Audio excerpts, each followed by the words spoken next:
Olá, olá, boa tarde para você. Está aqui reunida a maior rede de comunicação do estado. Hoje aqui na bancada comigo, Eduardo Ericeira, John Coutrin e Kate Almeida. É o trio aqui, é a formação raiz aqui do JD1, rapaz. O pessoal já está mandando mensagem aqui falando. Vamos lá, hoje é sexta-feira, sextou e você vem com a gente com as principais notícias do dia, os bastidores da política, os corredores do poder. E olha só, Tribunal de Justiça nega mais um pedido de deputados para anular a eleição na CCJ da Assembleia Legislativa. Adelmo Soares deixa o PCdoB e se filia ao PSB. Prefeito do interior diz que tem 4 milhões de reais para comprar quem quiser. Acredite. Supremo confirma fundo eleitoral de 4,9 bilhões. Confira quanto foi destinado para cada partido, né? E direto de Brasília, Baleia Rossi confirma que MDB não vai participar de federação. O Jornal da Difusora, a primeira edição, está começando agora.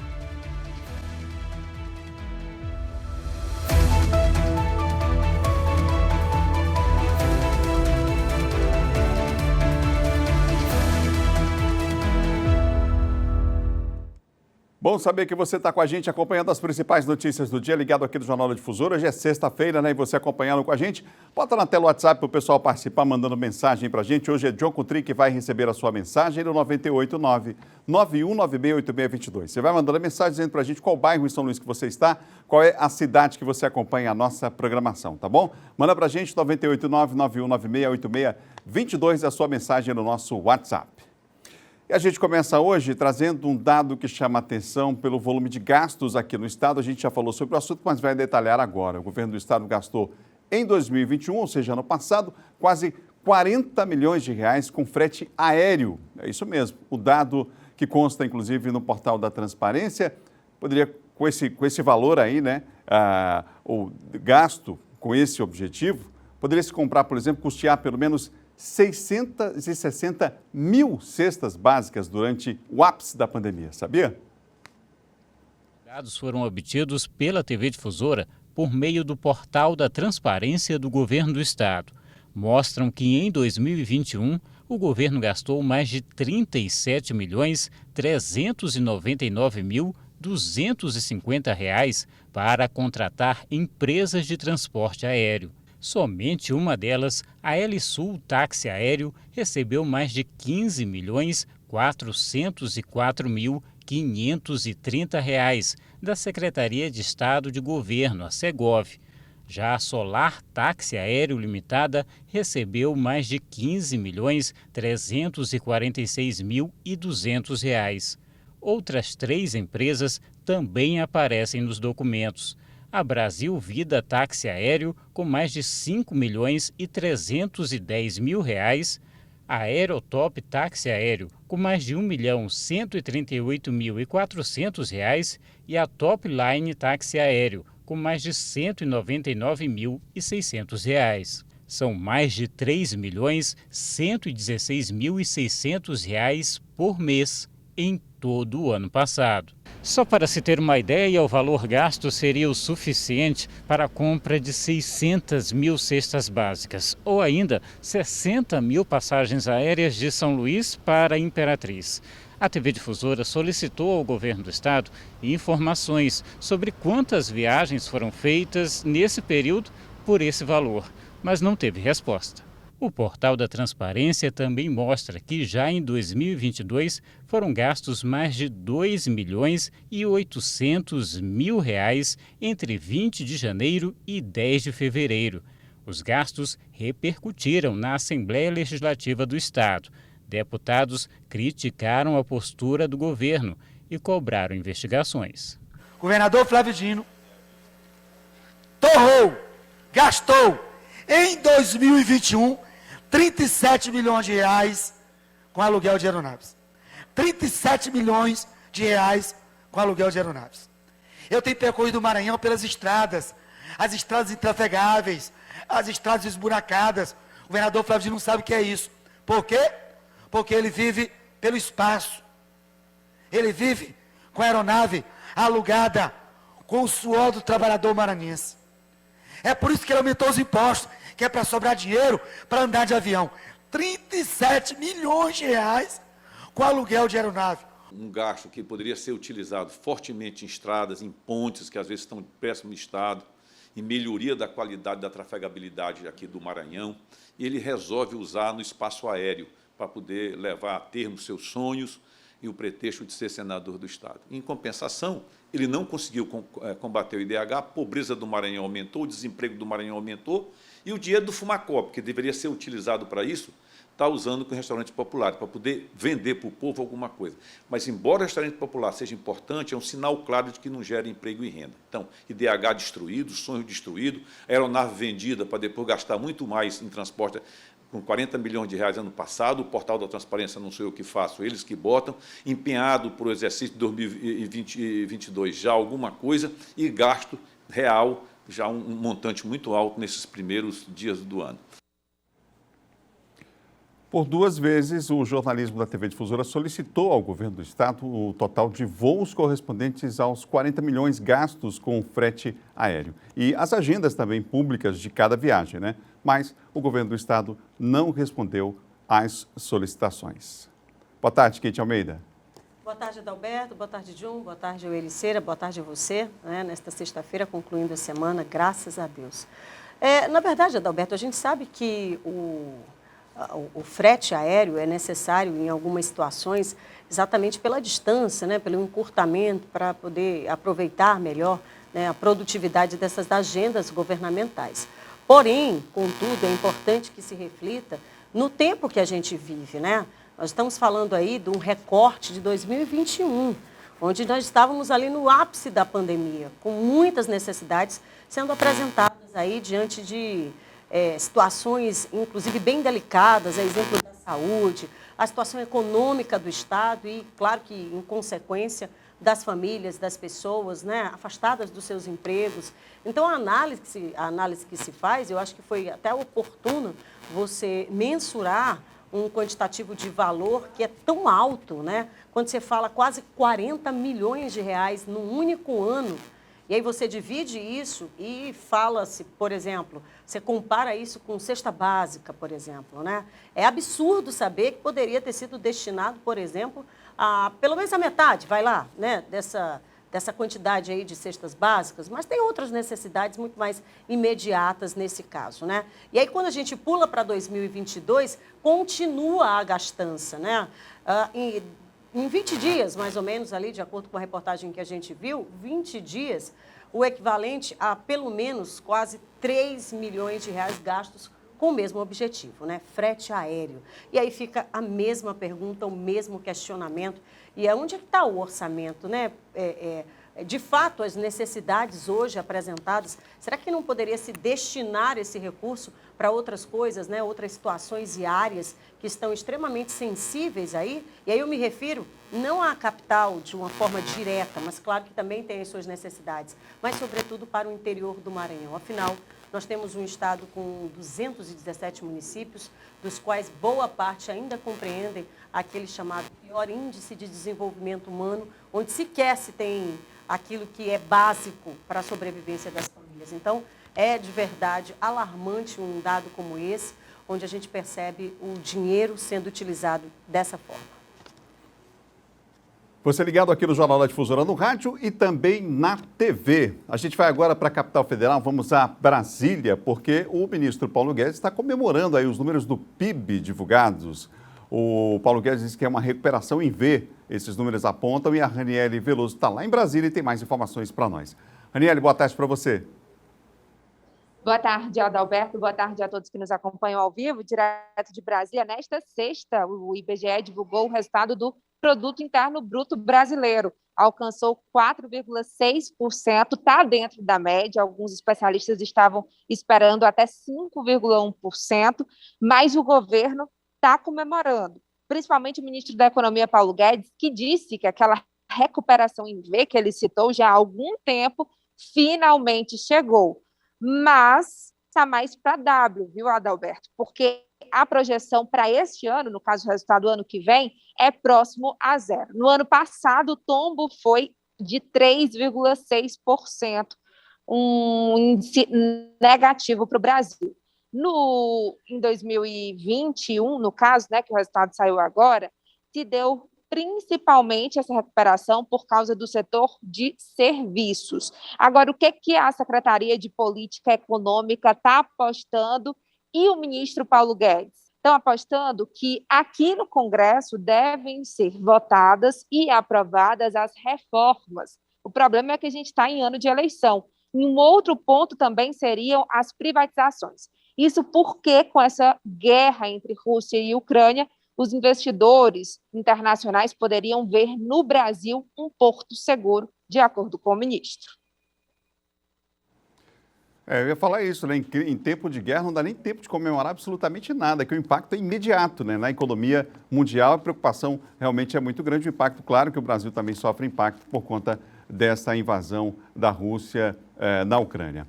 Agora vamos mudar de assunto, falar da questão política, porque a gente está falando tanto em federação, né, vendo aí o PT com o PSB, mas o MDB marcou posição, martelo batido. Baleia Rossi afirmou que realmente o partido não vai entrar na federação? Alberto, o presidente Baleia Rossi, deputado federal também, ele anunciou já para todos os diretórios estaduais do MDB no país e também deputados e senadores que o MDB não vai fazer federação com nenhum partido e que coloca o nome de Simone Tebet, a senadora, que é pré-candidata à presidência da República, ainda como viável para disputar a presidência. É tanto que no dia 10, o tempo de TV do MDB já começa ali com as inserções e Simone Tebet representará o partido. Porém, ele não fecha a possibilidade de alianças com União Brasil, que tem como presidente Luciano Bivar, e PSDB, que tem como presidente Bruno Araújo, para a escolha de um nome só à presidência. Difícil vai ser o consenso, porque João Dória não queria abrir mão, mas já até admite essa possibilidade. E também um nome que alavanque nas pesquisas também está difícil dessa terceira via.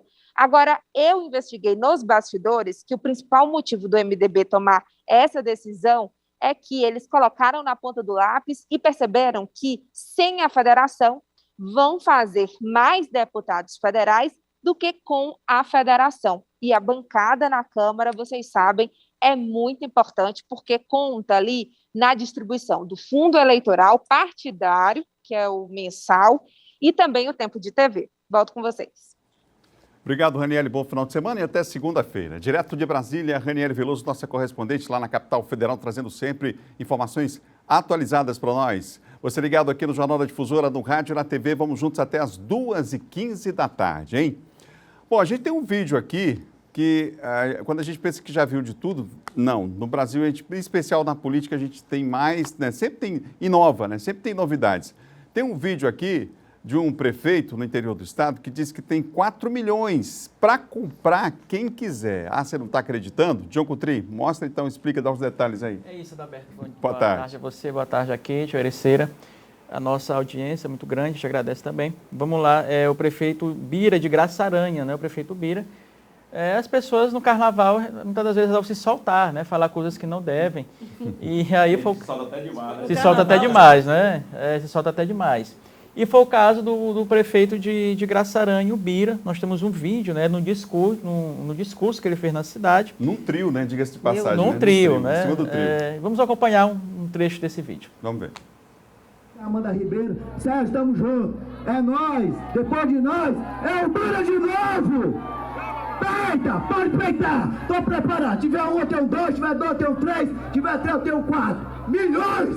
Pode vir. Pode vir que eu estou preparado. Eu dou o sangue, eu corto a carne, mas eu vou pra cima. Peite, pode peitar. Um grande abraço, boa noite a todos. Amanda Ribeiro.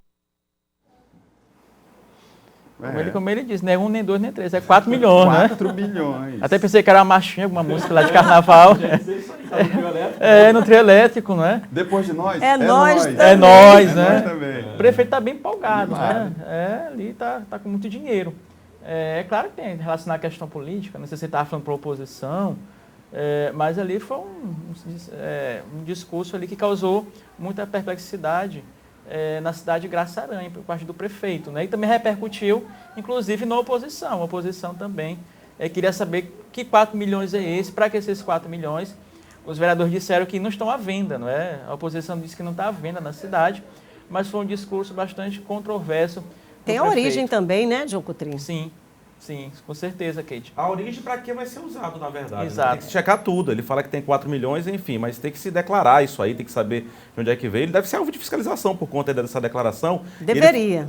Tem que ser alvo de fiscalização, tem que se explicar, obviamente, 4 milhões. Ele está falando não é de R$4 não, e que fosse, né? Está tudo muito caro, né? Mas enfim, está falando de R$4 milhões, é um montante muito elevado, tem que se verificar como é que foi para esse dinheiro. E outra coisa, provavelmente, como o John colocou aqui, era um recado para alguém, né? Acho que pega muito mal um prefeito ir para ainda mais de um ano eleitoral, ir para a praça pública falar que pode peitar. Ele utilizou, inclusive, esse termo. Eu posso peitar quem eu quiser. Exatamente. Aqui, porque eu não tenho nenhum nem dois, aí que foi o que ele falou, que tem R$4 milhões para peitar qualquer pessoa. Tem que ter um pouco mais de postura, né? Afinal, ele está na frente dos eleitores dele, da população de Graça-Aranha, o prefeito Bira, não é isso? Bira o nome dele, né? De Graça-Aranha. Bira.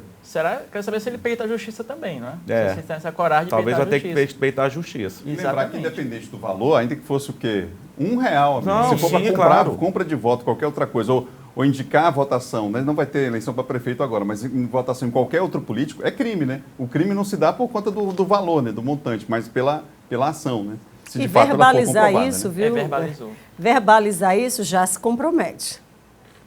Vamos em frente aqui com o Jornal da Difusora, né? Brincadeira não. Hoje é sexta-feira, estamos juntos até as 2h15 com muita informação para você. Olha, o Tribunal de Justiça negou mais um pedido e a CCJ, a Comissão de Constituição e Justiça lá da Assembleia, continua com o Márcio Onaiser presidindo. A gente vai saber mais detalhes sobre essa decisão do Tribunal de Justiça com o Ciro Mineiro. Boa tarde, Ciro. Boa tarde, Adalberto, a você, boa tarde a todos aí no estúdio e a quem acompanha também o Jornal da Difusora na sua primeira edição. Olha só, Adalberto, essa decisão ela foi proferida pelo desembargador do Tribunal de Justiça do Estado do Maranhão, o José Jorge Figueiredo dos Anjos, que indeferiu, né, esse pedido, né, que foi feito, um pedido de deputados da base governista e manteve válida a eleição do deputado Márcio Onaiser, né, como presidente da Comissão de Constituição e Justiça da Assembleia Legislativa. Com isso, os deputados aliados do vice-governador Carlos Brandão acabaram sofrendo mais uma derrota, Adalberto, no Legislativo maranhense. O recurso foi interposto pela defesa da parlamentar Helena Duailib, aliada do vice-governador Carlos Brandão, na Assembleia Legislativa, contra o despacho proferido pelo magistrado que indeferiu a análise do processo inicial por falta de documentos. O mandado de segurança pleiteava a anulação da eleição da CCJ. A deputada alega que houve um erro no sistema do computador da sua advogada e, em razão disso, não foi possível anexar os documentos da peça processual. Em seu despacho, o magistrado considerou que, por se tratar de uma matéria tipicamente interna do Legislativo, conceder o mandado de segurança afetaria o princípio da separação entre os poderes. O desembargador afirmou ainda que houve fraude processual, uma vez que o mandado de segurança foi distribuído à sua relatoria no dia 22 de fevereiro, com a completa ausência da própria petição inicial, assim como sem a juntada de qualquer documento e, desse modo, indeferiu a petição inicial. Olha só, Adalberto, com essa decisão, Márcio Onaiser, então, se mantém no comando da CCJ da Assembleia Legislativa do Estado do Maranhão. O caso agora deve ser encaminhado à Procuradoria-Geral de Justiça para a elaboração de parecer. Voltamos com você, Adalberto, aí no estúdio. Obrigado, Ciro, pelas informações. A gente vai girar aqui com os nossos comentaristas sobre esse assunto, começando com você, John. Eu li a decisão do magistrado e ele foi muito simples, ele evoca ali o artigo da Constituição que fala da questão da independência dos poderes, né, que não pode haver uma intromissão de um poder para o outro. Fica muito claro que essa questão interna corporis, como ele menciona na decisão, o magistrado, tem que ser resolvida pelos deputados. Né? É uma questão dos deputados, uma questão da Assembleia, não cabe intromissão de outro poder, de quem quer que seja. Então, os deputados têm que se resolver. Já houve eleição? Houve. Por outro lado, esses deputados que entraram com esse mandado de segurança alegam que houve aí um descumprimento do regimento interno. Eles colocam isso, inclusive, quando apresentam, né, esse mandado de segurança, mas não julgando esse mérito, mas o desembargador apenas disse que isso não cabe a ele, né, decidir nem julgar, mas sim os próprios deputados, os próprios parlamentares. Então, foi um recado que foi dado, né? Eu entendo que é necessário agora os deputados se reunirem e decidirem eles mesmos, chegar a um consenso, né? Vamos aqui se reunir, vamos resolver essa questão. Até porque, Kate, Eduardo, fica até feio também, né, para quem está de fora, né, acompanhando isso, porque tem uma série de projetos importantes, sim, que já foram enviados até pelo Executivo, para que sejam apreciados e votados na casa. E isso por conta dessa disputa da CCJ, por conta de obstrução de alguns deputados, está impedindo a pauta, né, de prosseguir com a pauta na casa. Então, tem projetos importantes. É necessário que os deputados, portanto, entrem ali em um acordo, se resolvam, para que não haja mais esse tipo, né, de decisões aí que acabam, portanto, Kate, Adalberto e Eduardo, até, de certa forma, manchando a imagem da casa, né, dos deputados. Então, é necessário que se ache uma resolução, de fato, para que se dê prosseguimento aos trâmites ali, às sessões, de forma normal e natural na Assembleia. A gente vai para o intervalo já, mas né? A Kate vai falar sobre o assunto, depois o Eduardo vai trazer, inclusive, aqui uma sonora com o deputado. Kate?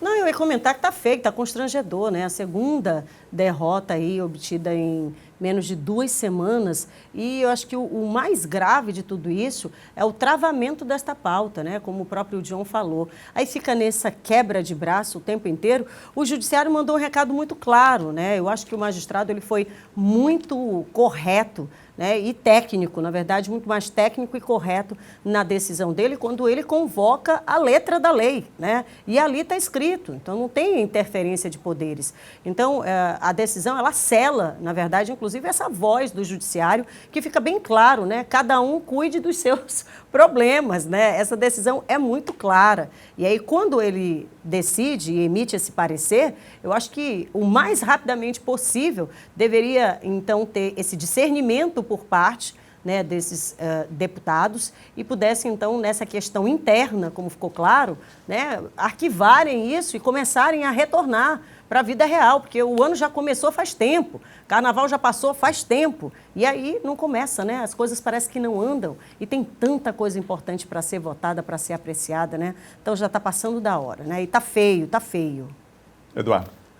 Adalberto, só antes de chamar aqui, a gente inclusive antecipou, né, conversou com o deputado Neto Evangelista, que, diga-se de passagem, é ex-presidente da Comissão de Constituição e Justiça. Tem até respaldo para falar sobre esse assunto. Mas só pegando aqui o gancho da Kate e do John, judicializaram algo que é interno, é da casa, é do regimento interno.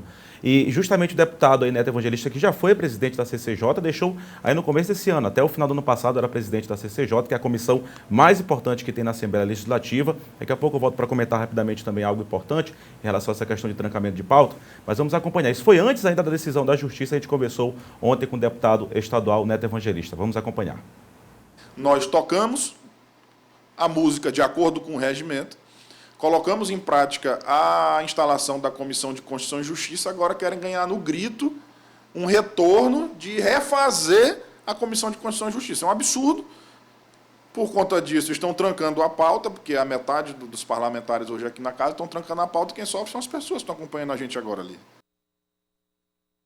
O Neto falando que o que a gente acabou de falar, e o John também já mencionou, a gente já tratou em outros programas a respeito disso, é que não está tendo quórum para que seja votado. Só para quem não sabe, o trâmite da casa precisa, os projetos de leis que precisam ser, que vão a plenário, eles precisam passar pela CCJ, não está tendo quórum. Então, por conta disso, há um trancamento da pauta, não está se aprovando nada, não está se votando nada no plenário por conta disso, e isso o deputado Neto Evangelista trouxe, a gente já trouxe em outras situações, é muito grave, porque o ano já começou e há vários projetos, inclusive encaminhados pelo Executivo, que é do governo do Estado, que precisam ser aprovados aí para o bem da população. E, claro, também propostas dos próprios parlamentares. E os senhores foram votados para isso, né? É bom que se diga isso, né? É importante. A gente vai continuar acompanhando passo a passo. 1h39 agora, você ligado aqui no Jornal da Difusora em sua primeira edição. A gente vai para o intervalo. Na volta a gente vai falar, por exemplo, sobre o arquivamento do pedido de impeachment do prefeito Assis Ramos lá em Imperatriz. É um dos destaques, vamos girar com Caxias também já, depois do intervalo. Um instantinho só.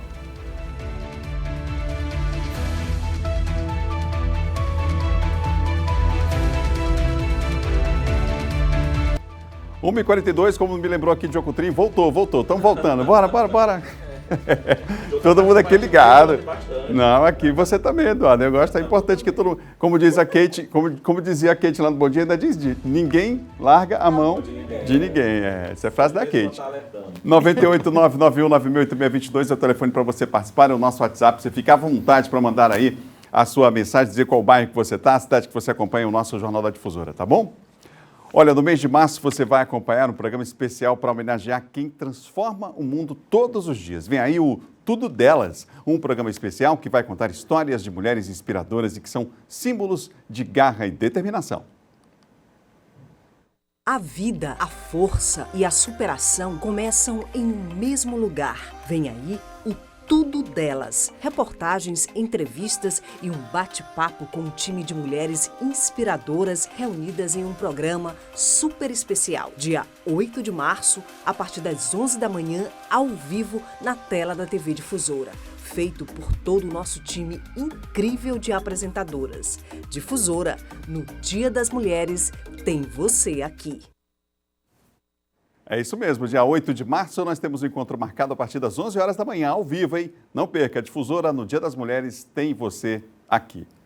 Vamos em frente com o Jornal da Difusora, você acompanhando as principais notícias do dia. Faltam 16 minutos para as 2 horas da tarde, já já a gente volta com os nossos comentaristas, trazendo os bastidores da política para você. Vamos falar daqui a pouco do Podemos, do PL, do Avante, movimentação em vários partidos, inclusive na liderança, né? Algumas mudanças, inclusive, a gente fala já já para você, tá bom? Agora nós vamos a Caxias, porque a volta às aulas foi marcada por homenagem a escritores caxienses, através de um projeto, inclusive, importante lá de leitura. Zé Carlos está com a gente. Olá, Zé Carlos, boa tarde. Olá, Adalberto, boa tarde a todos. Pois é, um projeto interessante que aproxima as nossas crianças da literatura caxiense e dos nossos poetas e escritores. Esse projeto foi iniciado em uma escola aqui no bairro Mutirão.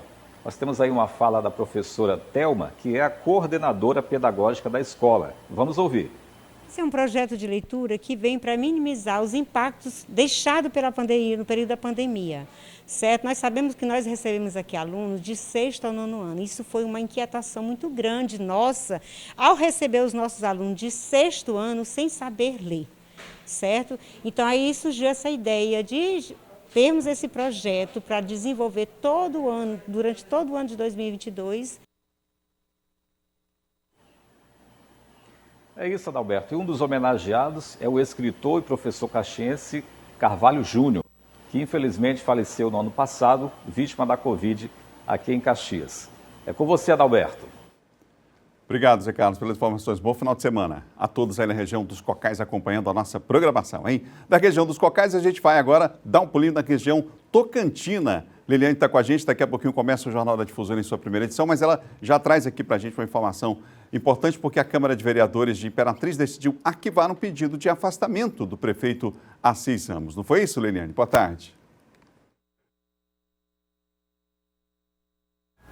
Boa tarde, Adalberto. Pois é, olha, por 14 votos a 7, a Câmara de Vereadores aprovou esse arquivamento, na verdade, da Comissão de Investigação e Processante, que estava sendo tratado amplamente como pedido de afastamento do prefeito Assis Ramos. Isso foi ontem, esse pedido foi ontem, protocolado por advogados e militantes da Unidade Popular pelo Socialismo e também integrantes de movimento de luta nos bairros, vilas e favelas. De acordo com esses militantes, o pedido foi feito porque a Prefeitura não convocou concursados nas áreas da saúde e da educação e também por prorrogar contratações precárias, o que não se sustentou diante da maioria dos vereadores. O presidente da Câmara falou sobre esse equívoco do assunto. Vamos ouvi-lo. Nós não tratamos aqui de um impeachment na votação que aconteceu nessa quinta-feira na Câmara Municipal de Imperatriz. O regimento interno da Câmara diz que de posse do documento que eu recebi aqui, eu precisava ler em plenário e se ia receber ou não a denúncia da casa. Para isso, nós temos aqui o artigo 359, inciso 4º, que diz que eu recebo essa matéria e boto para votação. Não existe discussão dessa proposição. E os vereadores, aqueles mesmos que usaram da palavra, dizendo que nós aqui arquivamos o pedido de impeachment, eles têm esse conhecimento de que o regimento diz que você pega a matéria e aprecia ela para votação, recebe ou não. Eu, como presidente, acatei o que disse o plenário. O plenário votou pelo não acatamento da denúncia. Pois é, o chefe do Executivo Municipal viu esse pedido como um ataque ensaiado da oposição. Adalberto, é com você, boa tarde e um bom final de semana. Obrigado, Liliane, falando ao vivo lá de Imperatriz. Kate. Para um bom entendedor não precisa muita coisa, né? Se existia um pedido, é claro que tinha uma intenção. Agora, lá em Imperatriz, soou muito mal, né? Porque, de acordo com boa parte dos vereadores, foi uma manobra, inclusive considerada por eles tresloucada, né? Foi um termo bastante falado, inclusive na região, em razão do texto, um texto muito fraco, segundo eles, né? Que não tinha consistência para poder ir para frente, né? Uma denúncia infundada, eu não tive acesso, né, ao texto, mas de acordo com os vereadores, um texto muito fraco em razão da consistência que não existia dos elementos, né, que deveriam ter. O fato é que assim, ficou delicada a situação, porque, como disse o presidente da casa, não existia uma votação, né, mas existiu a intenção, se fosse para frente, né? Mas o fato é que não teve consistência e aí ficou barrado por lá mesmo. 1h49, o Jornal da Difusora no rádio e na TV para você acompanhando até as 2h15 da tarde, tá bom? Olha, Balsas é o primeiro município do estado a tornar facultativo o uso de máscara. Já é um sinal aí para o que está acontecendo em relação à pandemia, né? E a gente vai falar sobre esse assunto com o Geisel Nascimento, que está com a gente ao vivo. Ainda bem, em breve, hein, Geisel? A gente vai ver você participando aí, inclusive, já sem essa máscara aí, né? Sem esse incômodo. A gente está com um probleminha com o áudio lá com o Geisel, vamos ver se a gente consegue voltar com ele ainda falando sobre esse assunto. Mas que bom que Balsas é um sinal, né, de como é que está a pandemia aqui no Brasil. A gente vai fazer o seguinte, vamos agora com a Jéssica Lima, que tem o Municípios em Foco, que a gente volta já já. Jéssica, as informações do interior do estado é o Municípios em Foco.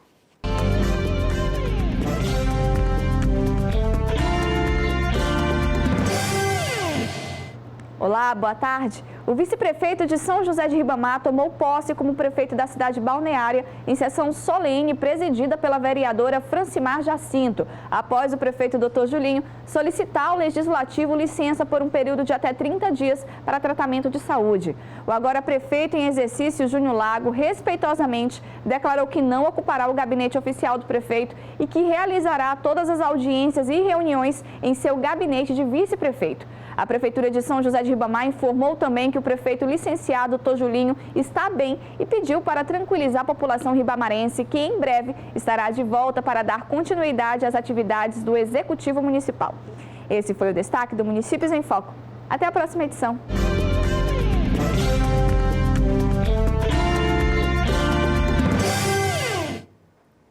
Vamos voltar agora sim com o Geisel falando sobre essa questão aí de Balsas, né? Primeiro município do estado a tornar facultativo o uso de máscara. Geisel, agora sim. Agora sim, né, parceiro? Boa tarde para você, Adalberto Melo. Boa tarde a todos que acompanham a nossa programação, né? Vamos torcer que esse dia chegue também para todo mundo, para a gente poder retirar a máscara. Balsas decidiu em decreto, né, pelo prefeito em exercício, o Celso Henrique. Esse decreto foi assinado no dia 28 de fevereiro deste ano e já entrou em vigor a partir do dia 1º agora de março e vai até o dia 31. Por que eles decidiram, né, essa situação? Porque os números de casos registrados de pessoas com Covid-19 caiu. Diariamente eram quase 1.300 casos, agora não passa de 150. De acordo com o Ministério Público também, com o Procurador-Geral do município, o Miranda Rego, ele falou que essa medida ela foi tomada justamente por causa da queda desses casos. Mas tudo está sendo monitorado pela Secretaria Municipal de Saúde. Mas cabe à população decidir ou não se usa a máscara. Fica a critério. Volto com você, Adalberto. Obrigado, Geisel, pelas informações, viu? Inclusive, a gente já falou sobre isso semana passada, mas agora lá em Brasília, mais forte ainda, né? O ministro voltou a falar sobre o assunto, que é exatamente a mudança do caráter, né? De pandemia para endemia. Kate, Eduardo, tem mais informações sobre isso também. Eduardo? Pode começar, Kate, se quiser? Pode, querido. Vai ficar tranquilo. Não, porque na verdade eu ia falar mais sobre uma questão de uma investida aí. Claro que essa possibilidade por parte do governo federal, o próprio ministro citou em algumas partes, claro, em algumas partes, mas se for pelo governo federal, claro, cada estado vai analisar a sua situação, o município, mas acaba sendo uma ordem para todo o país, né? Ele acabou levando uma investida, o próprio secretário de saúde aqui do estado do Maranhão e presidente do CONAS, ele falou a respeito desta possibilidade, o secretário Carlos Lula, ele falou que seria um erro por parte do governo federal estar discutindo isso neste momento. Queremos que a pandemia acabe sim. Claro, todo mundo quer, um desejo de todos, mas o fim dela não vai surgir a partir de uma canetada. Em outro Twitter do secretário Carlos Lula, ele falou sobre a decisão do governo federal de rebaixar a pandemia da Covid-19 para endemia. Decretos e portarias não mudam o comportamento da transmissão do vírus no país. Eu achei correto, né? Porque a gente sabe que o comportamento do vírus ele muda muito. Kate. Não, só para complementar, né? Essa discussão tem sido ventilada desde a semana passada, mas a base da discussão ela nasce exatamente em razão dos números, que segundo o Ministério tem se mantido abaixo, né? Então, exatamente por isso, né, nos próximos dias, existe uma possibilidade de um estudo sendo feito, porque ainda é em caráter de estudo, a transformação desta classificação, que seria de pandemia para endemia, portanto. Nunca é demais lembrar que já foi permitido pelo governo do estado, teve que voltar atrás, né? Sim. É bom lembrar. Foi permitido pelo governo do estado, teve que voltar atrás, porque a transmissão aumentou, inclusive com o surgimento de uma nova variante, teve que voltar atrás. Então, tem que ter muita cautela, muito cuidado em relação a isso. Até porque a gente já percebeu que o cenário é bastante dinâmico. E aí, montar e desmontar equipamento de saúde é complicado. É uma série de efeitos, inclusive, do ponto de vista psicológico na população. Você vai, não, agora mudou, então agora já não é mais pandemia, liberou geral, e não é assim, né? Não é assim, ainda tem muita gente, centenas de pessoas morrendo por conta da pandemia no país. John Coutrinho, dá tempo de um alô rapidinho antes da nossa virada de rede aqui. John, as pessoas estão acompanhando a gente e mandando mensagem. Boa tarde, aqui é o Marcos da Alemanha, né? Tá opinando também sobre o assunto, deixa eu mandar um abraço para ele. O pessoal lá de Coroatá, um abraço para a tia Adalberto, né? Aqui também o Carlos também do Taquibacanga, o Luiz do Tirirical, o Baldo da Vila Dom Luiz do Taquibacanga também. Maravilha. Com a gente. Obrigado, John. Agora Caxias e Imperatriz seguem com a programação local.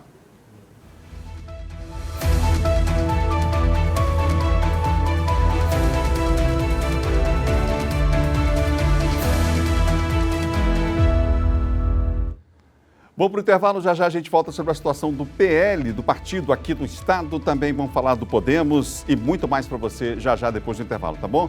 Os bastidores da política no Jornal da Difusora, primeira edição no rádio e na TV, em instantes.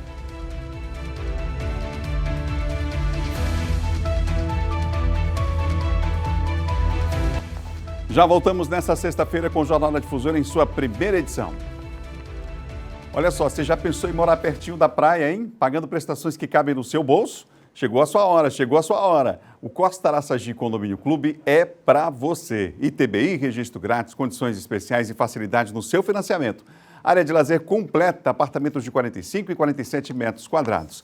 Chama agora no WhatsApp para fazer o melhor negócio da sua vida, 99109-0335 ou 99188-4845, gente. Seja para investir ou para morar, olha, o Costa Araçagi é o lugar, hein? O empreendimento Franeri Tenda. Dona Kate, o apartamento da senhora é babado. Tem até vista para o mar, é pertinho da praia. Um escândalo. Minha irmã, morar aqui no Costa Araçagi Clube foi a melhor decisão em toda a minha vida. E olha, eu paguei R$ 2.300 de entrada e as taxas foram todas gratuitas. Tu acredita? Tudo bem facinho. Entendi, Dona Kate, é barato mesmo. E tem segurança, aqui tem piscina, tem espaço para festa, tem quadra.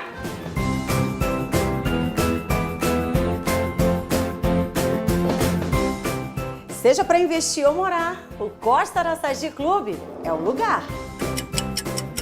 Ô, vizinha! Dona Kate, agora nós somos vizinhas. Menina! Eu apliquei os meus investimentos no Costa Araçagi Condomínio Clube e realizei o meu sonho. Costa Araçagi é pra você. O empreendimento Franeri Tenda. 2 horas da tarde até as 12h19, vamos juntos aqui com o Jornal da Difusora no rádio e também na TV, hein? Olha, entre as empresas mais reclamadas no PROCON, a BRK Ambiental, empresa responsável pelo fornecimento de água em Pasto Lumiar e São José de Ribamar, é alvo de uma CPI na Câmara de Ribamar. A investigação acontece em razão da cobrança abusiva na conta dos consumidores. A proposta de criação da Comissão Parlamentar de Inquérito foi motivada por inúmeras denúncias feitas pela população ribamarense em torno da prestação de serviço da BRK Ambiental. As reclamações são várias: a qualidade da água que chega nas torneiras, o fornecimento precário dessa água e também cobranças abusivas. Antes da CPI, a Câmara Municipal de São José de Ribamar realizou 2 audiências públicas que não surtiram o efeito esperado. Houve, por parte da empresa, algumas marcações não concretizadas, e aí houve a convocação. Nessa convocação, nós tivemos alguns representantes e não a cúpula maior, e foram acordadas as situações expostas e pedido de solução. Não houve. Nós tivemos a 2ª audiência pública, onde de todas as situações que já estavam mais agravadas ainda, foi sugerida algumas, de imediato, algumas situações e providências por parte da BRK, e, dentre elas, não foram atendidas mais de 90%. Nesta semana, o Jornal da Difusora mostrou o problema enfrentado por seu Neivaldo, morador do Jardim Tropical, que levou um susto em setembro do ano passado ao se deparar com a conta de água, R$ 533,30, valor bem acima do que normalmente ele costuma pagar. Eu tomei um susto e vi, quase acho que dá um problema de coração, né, na hora, né? Aí eu entrei em contato com a empresa, né, através do sistema. A instalação da Comissão Parlamentar de Inquérito que visa investigar a atuação da BRK Ambiental em São José de Ribamar foi proposta em dezembro do ano passado e aceita por unanimidade pelos vereadores do município. Os trabalhos, que serão presididos pela vereadora Luciana Lawande, estão na etapa de definição dos demais membros da comissão. A CPI ela tem como 2 pontos principais: analisar a questão contratual e analisar a questão da prestação de serviços, né? Nós estamos falando aqui de um contrato de 30 anos, celebrado de 2015 a 2045, onde não sabemos exatamente como foi feita a passagem do contrato da Odebrecht para a BRK. Nós precisamos entender isso. Além de tentar solucionar os problemas enfrentados pela população, o outro objetivo dessa CPI é analisar o contrato de concessão da BRK Ambiental quanto ao fornecimento de água e esgoto em São José de Ribamar, que, de acordo com os parlamentares, nunca foi totalmente esclarecido. Se durante os trabalhos da CPI as suspeitas de irregularidades forem confirmadas, esse contrato poderá ser anulado e a BRK Ambiental deixar de atuar aqui no município. A população está clamando por um serviço digno, né? A BRK, além de fornecer água, ela deveria estar fornecendo também a questão do esgoto. E a gente tem um município que eu acho que nem 10, 20% já tem rede de esgoto. Então, até quando nós vamos aguardar por isso, né? Aqui realmente é um pedido, é um clamor para que algo seja feito de fato. Comerciais em rádio, panfleto em rua, não resolve nada. A gente precisa de um serviço digno no nosso município. A BRK informou que está à disposição da Câmara de Vereadores de São José de Ribamar para os esclarecimentos que forem necessários. E são muitos, hein, Kate? Não tenha dúvida, viu? Muitos questionamentos, muitas reclamações e tudo isso acumulado há bastante tempo. E fica a pergunta, né? Até quando essa péssima prestação de serviços para esses municípios? Vamos em frente com o Jornal da Difusora. Na sua primeira edição aqui no rádio e na TV também são 2h04 agora. A gente vai falar sobre o deputado Adelmo Soares, que está trocando de partido, John Coutrin. Sim, o Adelmo vai para o PSP. Ele hoje divulgou uma carta de desfiliação do PCdoB e a filiação dele ao PSB ocorre aberto na próxima terça-feira, não é? E não só dele, mas já por aí aqui também que outros 2 nomes, o próprio candidato a deputado Florencio Neto e a candidata a deputada Iracema Vale podem se filiar, né, nesse dia ao PSB também. O PSB, que hoje está ali, é um partido que tem recebido a maioria dos parlamentares da base de apoio do governador Flávio Dino, e é um partido que deve, né, desse grupo aí que apoia o vice-governador Carlos Brandão, que deve eleger mais deputados. Segundo os prognósticos, o prognóstico é que o PSB eleja até 8 deputados, né, junto ali, se formando federação ou não, e ainda vai avaliar isso, mas eles estão projetando 6 a 8 deputados. O PCdoB hoje, né, tem perdido alguns nomes, mas ainda assim é um partido que vai concorrer para eleger de 2 a 3 deputados na eleição de outubro. Temos ali no PCdoB o próprio, né, alguns nomes também colocados já. Há a possibilidade do próprio Francisco Najib se filiar ao PCdoB. Temos também o Rodrigo Lago, que é candidato lá, né? Tem outros nomes também, deputado estadual Ana do Gás. São alguns nomes que devem ficar no PCdoB, devem concorrer. Já no PSB a luta vai ser maior, né? A disputa vai ser maior, porque tem vários nomes ali, inclusive fortes, e outros que vão entrar também para concorrer. Então aí são as mudanças, Adalberto, que concorrem aí desses dois partidos, PCdoB e PSB. Maravilha, são 2h06, você ligado aqui do Jornal da Difusora, do rádio e na TV também. John, aproveitando o embalo aí, o diretório do PL do Maranhão está sendo renovado? O Valdemar da Costa Neto, ele tem renovado alguns diretórios no país, não é? E o Maranhão também. Houve aí a prorrogação do deputado Hélio Soares no comando do partido aqui no Maranhão. Então o Hélio continua, a própria Detinha faz parte também do diretório, a irmã do deputado Josimar Prefeito de Zedoca também, né, integra o diretório, ou seja, o controle continua com o deputado Josimar. E aí, uma sinalização do próprio Valdemar da Costa Neto, né, que aqui o Josimar que vai comandar o partido nas eleições, ele sendo candidato ou não. Se falava muito a possibilidade do Roberto, né, até no começo, não agora, mas antes, não é?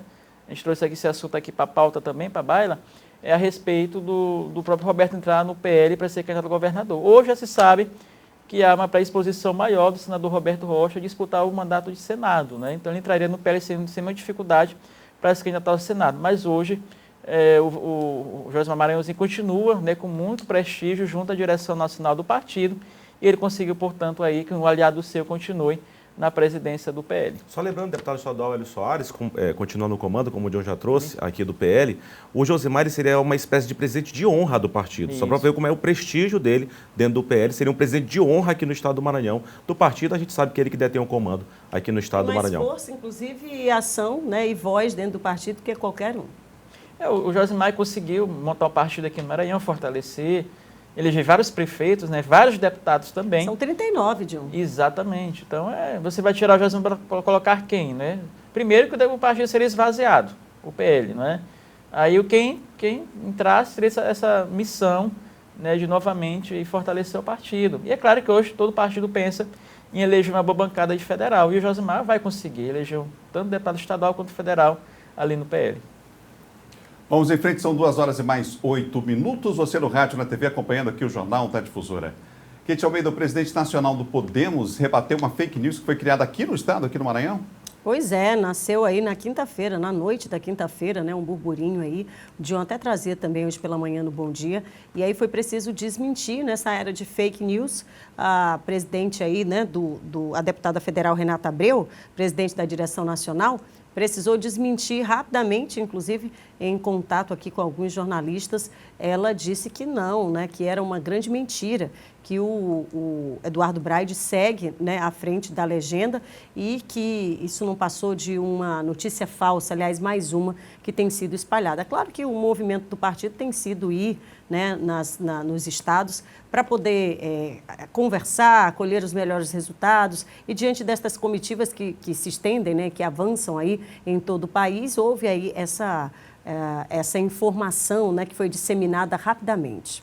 Eu tentei falar com duas peças-chave a respeito deste assunto, Adalberto, que foi o deputado federal Fábio Macedo, que seria o citado aí que poderia tomar o Podemos aí do prefeito Eduardo Braide, mas não consegui contato com o deputado federal Fábio Macedo. Se conseguir, caso a gente já traz esse assunto de novo na próxima semana, e o vereador Marcial Lima, que além de ser líder do governo municipal, líder da prefeitura, né, no caso, na Câmara Municipal, é também do Podemos. Com o Marcial Lima eu consegui contato, mas ele disse que estava em viagem, com um sinal muito ruim, acabou não falando. Em relação a essa questão do Podemos, é bom lembrar que, inclusive, boa parte dele já apoia aí, inclusive, está repartido, na verdade, uma parte dele apoia uma pré-candidatura, inclusive estaria já pensando na candidatura, nessa pré-candidatura desse movimento para o governo do estado, e eu, inclusive, trouxe esse tema para cá de debate, ainda acho que na semana retrasada, mais ou menos uns 15 dias, desse posicionamento por parte do Podemos. A gente não ouviu o Podemos ainda se pronunciando, a gente, claro, trouxe esse assunto aqui, debateu, mas muito ainda de bastidores, conversa de bastidores, mas ainda não há um anúncio oficial, até uma predisposição, claro, a gente analisa a conjuntura, mas em termos do Podemos seguir, com qual pré-candidato vai seguir. Então essa movimentação diz respeito também a essa questão de pré-candidatura ao governo do estado, mas em relação ao comando do Podemos, como a Keiti já trouxe, permanece aí com o prefeito Eduardo Braide. Claro que na próxima semana, se tiver alguma atualização, a gente traz aqui no JD. Olha, pessoal, e o Supremo Tribunal Federal decidiu manter, não é, aquele valor do fundão, 4,9 bilhões de reais para o Fundo Especial de Financiamento de Campanha em 2022, fundo destinado ao financiamento público de campanha políticas. E está previsto aí, claro, no orçamento federal desse ano. E a gente tem aqui o detalhamento disso, quer saber quanto que cada partido vai receber, como é que ficou a fatia do bolo, Keiti Almeida? Foi por 9-2, tá? Estou até com uma planilha aqui que especifica exatamente os valores aí. E aí a gente tem aqui, liderando essa conta, está na tela já, você que está acompanhando a gente pelo rádio também, o União Brasil ficou com 15,73% desse total, dá um equivalente à bagatela de mais de 770 milhões. É isso mesmo. É disparado o primeiro, né? É disparado o primeiro, né? Se você for pegar o segundo, que é o PT, né? Surpreendentemente, União Brasil com 770 milhões, o PT segue aqui com 484,61 milhões, ou seja, 9,89%. Não conseguiu chegar nem aos 10%. É que nada mal também, né? Nada mal, claro. Lógico, imagina você receber quase 500 milhões para financiamento de campanha. Pelo amor de Deus. O MDB também está muito bem na fita, 356 milhões de reais. O PP segue aqui em quarto lugar com 338, seguido do PSD, viu? O PSD aqui está com 314 milhões. Claro que a gente não vai conseguir falar todos aqui, mas quem está lá quem está fechando na lanterna, né? Quem está fechando a lanterna é o PSTU, gente. Mas imagina aí receber quase 3 milhões de reais. Né? Quase 3 milhões de reais. Não tem nem representatividade no Congresso, vai receber 3 milhões, tá ótimo. Tá bom, não tá? Tá bom. PRTB também 3 milhões. Só a luta mudando a vida. O detalhe é o PRTB, que é o partido do vice-presidente, também vai receber só 3 milhões. Né? Tá na mesma, não só o PMP, PRTB, o PSTU estão com a mesma faixa de quase 3 milhões de reais. Importante destacar que isso aí é o fundo eleitoral para ser gasto nas eleições deste ano. Tem o fundo partidário, que o partido já recebe, não é, todos os anos. O fundo partidário, mas esse é o fundo eleitoral especificamente para as eleições desse ano, ou seja, esses partidos vão ter esse dinheiro todo, essa dinheirama toda para gastar nas eleições. Quase 5 bilhões de reais. Eu ouvi até dizer que isso vai animar até partidos aí a fazer federação. Pelo amor de Deus. Depois desses valores aí. Juntar forças, né? Agora são os dotes aí do casamento. Não é um casamento, a federação? Juntar forças. Aí, os já dotes, está recebendo o dote antes. Quem está em casa pode perguntar, mas como é que é distribuído esse valor? De acordo com a bancada. Então, como é que é distribuído? Com a bancada. A gente precisa agora, João, falar de... Hoje é sexta-feira, gente. E a gente precisa falar de futebol aqui. Vamos falar então de Copa do Nordeste. Copa do Nordeste, oferecimento Liliane, faz parte da sua vida. Star 1, internet de verdade. Vamos lá, vamos falar da maior competição regional do país no primeiro semestre, que é a Copa do Nordeste. Olha só, a bola rolou na semana, no meio da semana, em um único jogo, né? Foi o jogo do Botafogo contra a equipe do Sergipe. Dá tempo da gente ver como é que foi essa única partida disputada. Vamos lá. Adilson Bahia, cobrando o pênalti, abriu o caminho da goleada. Aos 21 minutos, Elivelton no Sergipe foi expulso. Com homem a mais, o Botafogo continuou pressionando. No segundo tempo, Anderson Paraíba marcou esse golaço com chute de fora da área. 2-0 Belo. Aos 40 minutos, Adilson Bahia marcou outra vez e de novo cobrando pênalti. Final, Botafogo 3, Sergipe 0. É isso aí. E atenção, minha gente, hein? Você aí que está precisando de um eletrodoméstico novinho ou trocar aquele móvel, você precisa aproveitar as oportunidades imperdíveis que só a Liliane dá para você, viu? Na Liliane você encontra o menor preço à vista do Brasil, além de contar com a facilidade de parcelar no crediário próprio. É isso mesmo. Você pode parcelar suas compras em até 12 vezes no carnê Liliane. Toda a linha de móveis em até 60 dias para começar a pagar. São 60 dias para você pagar a primeira parcela, hein? Não precisa se preocupar, é só você negociar aí diretamente com a loja, viu? Outra coisa que pode comprar no carnê é que te ajuda a criar uma referência de crédito para outras lojas. Sem falar que não precisa esperar o melhor dia de compra. Com o carnê Liliane, todo dia o melhor dia para comprar. E aí, você está esperando o quê, hein? Corre para a Liliane para aproveitar. Liliane faz parte da sua vida.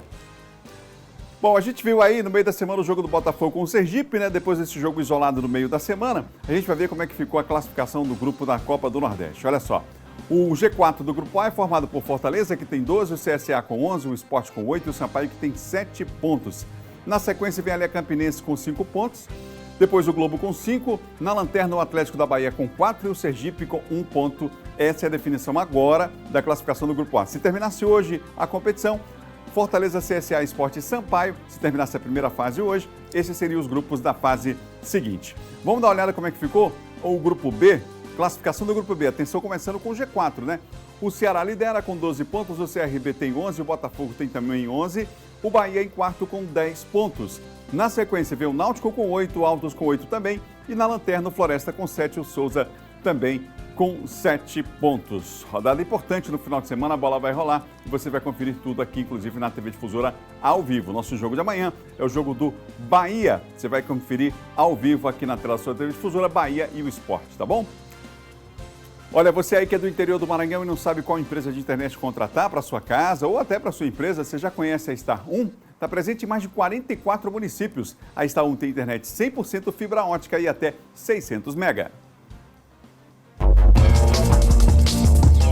A Star 1 é uma empresa maranhense que nasceu em Urbano Santos e conquistou o Maranhão. Presente em mais de 44 cidades do nosso estado, conectando você ao mundo. O nosso atendimento é 24 horas, 7 dias por semana, tudo isso para levar a internet de verdade para a sua casa. São milhares de clientes conectados na melhor internet 100% fibra ótica. Vem para a Star 1, sua internet de verdade.